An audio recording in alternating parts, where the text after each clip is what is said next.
টেলিপাড়ায় এখন যেন একের পর এক বিচ্ছেদের খবর। কোথাও ৩ বছরের সংসার ভাঙছে, কোথাও আবার তারকা দম্পতির সম্পর্ক নিয়ে চলছে জল্পনা। এই আবহেই নতুন করে আলোচনায় উঠে এসেছে বাংলা ধারাবাহিকের অভিনেতা অভিষেক বসু ও অভিনেত্রী শার্লি মোদকের নাম। ফুলকি ধারাবাহিকের সেট থেকেই শুরু হয়েছিল তাদের পরিচয় ও প্রেম।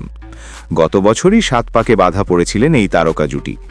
বিয়ের ১ বছরও পূর্ণ হয়নি, তার মধ্যেই সোশ্যাল মিডিয়ায় ছড়িয়ে পড়ে খবর তাদের দাম্পত্য জীবনে নাকি ফাটল ধরেছে। এমনকি খুব শীঘ্রই আলাদা হয়ে যাওয়ার কথাও রটতে থাকে। গুঞ্জনের এখানেই শেষ নয়, শোনা যায় নাকি তৃতীয় কোনো ব্যক্তির কারণেই সম্পর্কের টানা পড়েন। এই সমস্ত রটনা পৌঁছয় শার্লি ও অভিষেকের কাছেও। অবশেষে এই প্রসঙ্গে মুখ খুললেন অভিনেত্রী শার্লি মোদক। এক সাক্ষাৎকারে তিনি স্পষ্ট জানান, এই ধরনের খবরের কোনো সত্যতা নেই, বরং এই গুজব নিয়ে তারা নিজেরাই হাসি ঠাট্টা করেছেন।